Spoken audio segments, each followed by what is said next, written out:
Halo semuanya, selamat siang. Kembali lagi di playlist membuat API sederhana menggunakan Node.js, Express, dan MySQL bersama saya Muhammad Putragi. Pada video kali ini kita akan mempelajari mengenai REST API. Jadi sebelum kita membuat REST API-nya, kita harus mempelajari dulu atau mengetahui dulu apa itu REST API. Nah, apa itu REST API? Menurut Codpolitan, REST adalah singkatan dari Representational State Transfer, merupakan standar arsitektur komunikasi berbasis web yang sering diterapkan dalam pengembangan layanan berbasis web. Umumnya menggunakan HTTP sebagai protokol untuk komunikasi data. REST pertama kali diperkenalkan oleh Roy Fielding pada tahun 2000. Nah, untuk HTTP tersebut ada banyak metode yang akan digunakan ketika merequest.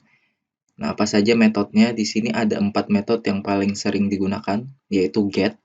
GET ini digunakan saat kita ingin mengambil data, kemudian ada POST. POST ini digunakan untuk mengirimkan data. Ada PUT. PUT ini untuk memperbarui data. Dan DELETE itu untuk menghapus data. Nah, kita coba masuk ke contoh kasusnya. Di sini misalkan proyek kita adalah pengelolaan data mahasiswa. Nah, pasti kita ingin dapat melihat data mahasiswa, kemudian menambahkan data mahasiswa, memperbarui data mahasiswa, dan menghapus data mahasiswanya. Berarti kita perlu URL untuk mengakses itu semua.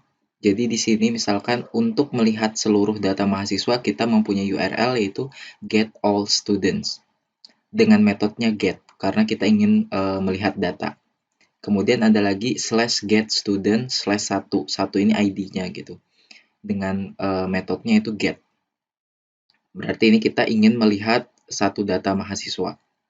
Kemudian ada lagi /create_student dengan metodenya post. Nah, ini kita ingin menambahkan data mahasiswa. Ada lagi /update_student/1. Kita ingin mengupdate data mahasiswa dengan ID 1. Metodenya post juga. Kemudian delete juga metodenya post. Nah, ini kalau kita tanpa menggunakan prinsip REST API. Kita akan kesulitan ketika ingin mengakses endpoint-nya atau URL ini.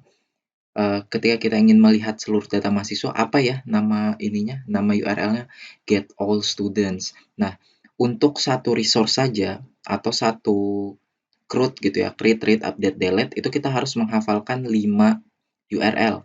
Get all students, get student/1, create student, update student/1, delete student/1 gitu ya.